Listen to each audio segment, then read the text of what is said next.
बच्चों class 8th की maths की क्लास में आप सभी का एक बार फिर से स्वागत है बच्चों। और हम पढ़ रहे थे चैप्टर नंबर 11 वाणिज्य गणित।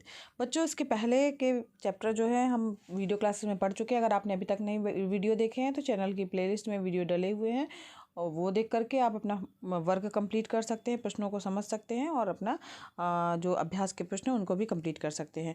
तो इस चैप्टर को बच्चों हम लोगों ने स्टार्ट कर दिया था और इसमें हम लोगों ने कुछ इंपॉर्टेंट फार्मूले पढ़े थे जिस पर आधारित प्रश्नों को भी हम हल कर चुके हैं। तो यहाँ पर पहला फार्मूला था आपका A equal to P into 1+r/100 to the power n, जहाँ पर P आपका क्या था, मूलधन, R ब्याज की दर थी, n समय और A जो था वो चक्रवृद्धि मिश्रधन को प्रदर्शित कर रहा है। तो ये फार्मूला आपको याद ही हो गया होगा बच्चों। इसी पर आधारित प्रश्न हमने अभ्यास 11A के हल किए थे। और अगर साथ में बच्चों एक फार्मूला और था जिसमें चक्रवृद्धि ब्याज ज्ञात करने का था, तो यहाँ पर चक्रवृद्धि जो मिश्रधन प्राप्त हुआ उसमें से अगर हम मूलधन को घटा दे रहे थे तो उसमें हमें चक्रवृद्धि ब्याज की राशि जो है वो प्राप्त हो जा रही थी। तो ये फार्मूला भी आपको याद हो गया होगा। अभ्यास 11A जो है आज हम लोगों ने इसके पहले की वीडियो क्लास में कंप्लीट कर ली थी। आज हमें स्टार्ट करना है 11B। तो 11B स्टार्ट करने से पहले हम कुछ बातों को जानेंगे। तो यहाँ पर बच्चों इसमें हम क्या चीज़ें पढ़ेंगे, वो है चक्रवृद्धि जो ब्याज है उसके सूत्र के कुछ अनुप्रयोग के बारे में हम इसमें पढ़ेंगे। तो यहाँ पर कुछ ऐसी भी स्थितियाँ होती हैं जहाँ पर हम चक्रवृद्धि ब्याज की कुल राशि ज्ञात करने के सूत्र का प्रयोग कर सकते हैं। तो जैसे जनसंख्या में वृद्धि अथवा ह्रास से कितनी कमी हुई है या कितना जो है वृद्धि हुई है, और यदि बैक्टीरिया वृद्धि की दर ज्ञात है तो उसकी कुल वृद्धि ज्ञात करना, किसी वस्तु के मूल्य का मान ज्ञात करना है ना, यदि मध्यवर्ती वर्षों में इसके मूल्य में वृद्धि अथवा कमी होती आई हुई है तो इस तरीके से हम उसके जो सूत्र के अनुप्रयोग हैं उसमें हम इसका अनुप्रयोग कर सकते हैं। वस्तुओं के मूल्य में वृद्धि एवं घाटे की दर।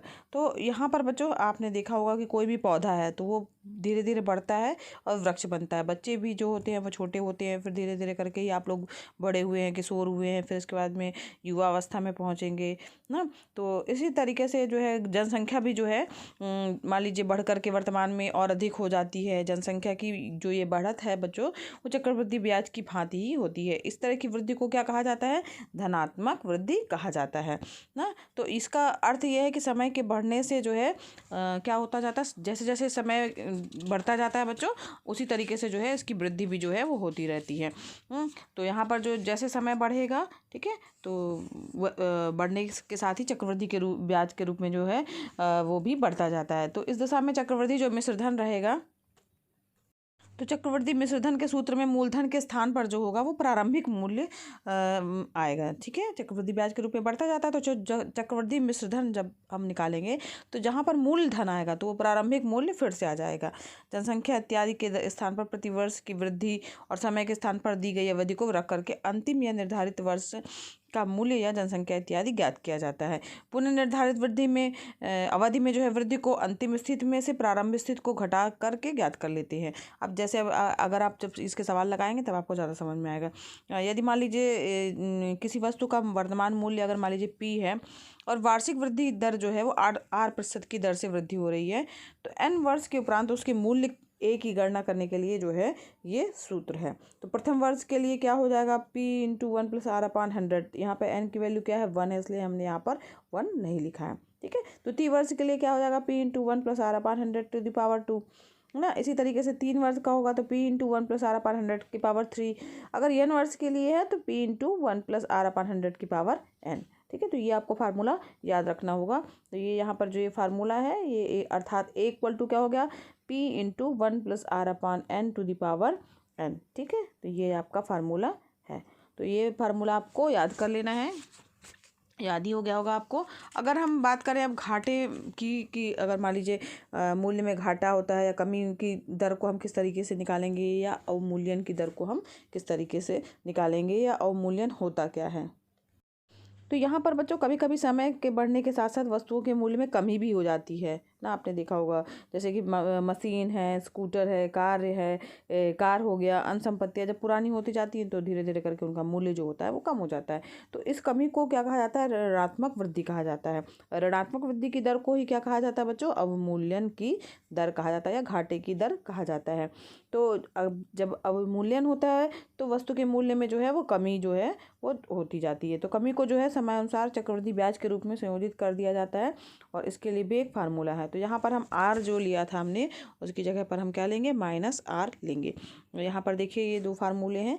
तो यहाँ पर अगर मान लीजिए अवमूल्यन हो रहा है या कमी हो रही है, जैसे मान लीजिए तो यहाँ पर किसी वस्तु का मूल पी है, ठीक है, और वार्षिक घाटे की जो है या अवमूल्यन की दर कितनी है, 8% है। तो n वर्ष के पश्चात उसके मूल्य a की गणना के लिए जो है हम r के स्थान पर माइनस आर रखेंगे। तो क्या हो जाएगा फार्मूला हमारा, a = p × 1 - r/100⁴ ठीक है। तो ये फार्मूला जो है वो आपका आ गया किसके लिए, अवमूल्यन की दर के लिए या घाटे की दर के लिए या कमी की जो दर है उसके ज्ञात करने के लिए। तो चलिए अब हम इसके बाद जो है बढ़ते हैं आगे प्रश्नों की ओर। तो यहाँ पर जो हम लोगों ने पढ़ा है उससे एक बात स्पष्ट हो जा रही है, उसको भी हम लोग देख लेते हैं कि यदि आर जो है वृद्धि की वार्षिक दर है ना, ठीक है।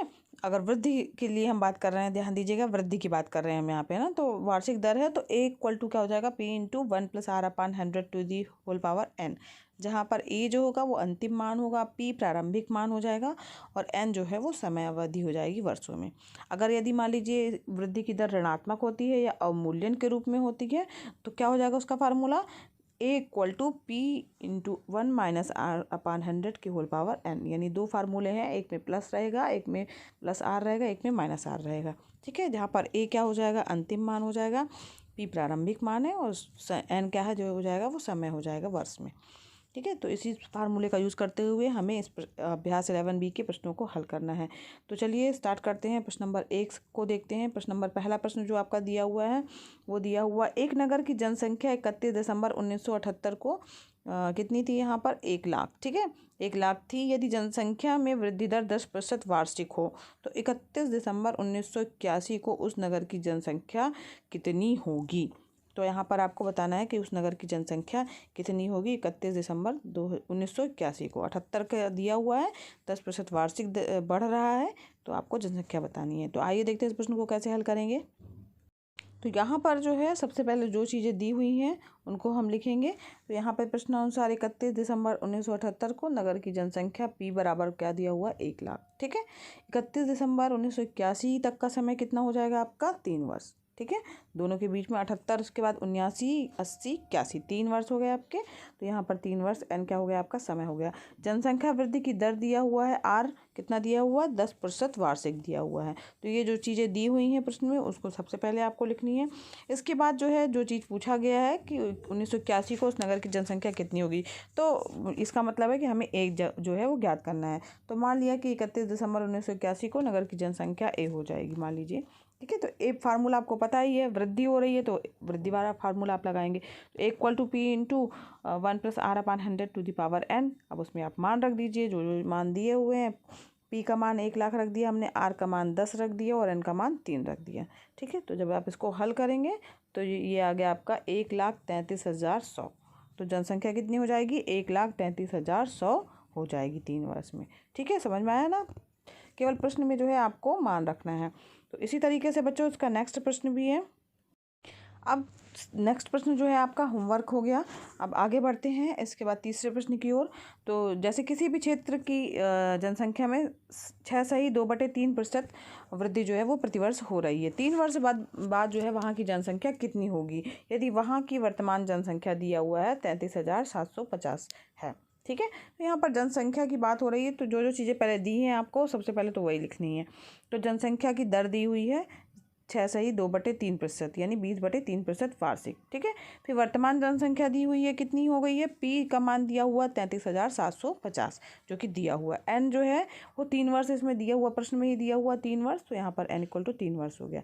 अब यहाँ पर पूछा है कि 3 वर्ष बाद वहाँ की जनसंख्या कितनी होगी, तो माना कि 3 वर्ष बाद जनसंख्या a हो जाएगी। फार्मूला लिखना है आपको, उसी तरीके से फार्मूले में केवल मान रख देना है और आपका आंसर हो जाएगा, जिस तरीके से पहला प्रश्न किया था। तो = यहाँ पर हमने p का मान रख दिया है, r का मान 20/3 कर दिया है और n की जगह पे कितना कर दिया है, 3 कर दिया है। हल करेंगे तो क्या आ जाएगा आपका 40,960। तो यानी 3 वर्ष के बाद जनसंख्या कितनी हो जाएगी आपकी, 40,960 हो जाएगी, ठीक है। तो ये उसका उत्तर है, उत्तर आप चाहे तो अलग से लिख लीजिएगा। तो आज की वीडियो क्लास में बच्चों इतना ही। इसके बाद जो है प्रश्न नंबर 4 में अवमूल्यन के बारे में दिया गया है, तो उसके लिए हम जो नेक्स्ट वीडियो क्लास में प्रश्न को हल करेंगे। अगर पढ़ाना पसंद आ रहा हो तो वीडियो को लाइक कीजिएगा। चैनल पर नए हैं बच्चों तो चैनल को सब्सक्राइब कीजिए। ये वीडियो क्लासेस बच्चों फ्री है, तो आप भी लाभ लीजिए। अपने फ्रेंड्स को भी शेयर कीजिए ताकि वो भी इसका लाभ ले सके। धन्यवाद बच्चों, मिलते हैं नेक्स्ट वीडियो क्लास में।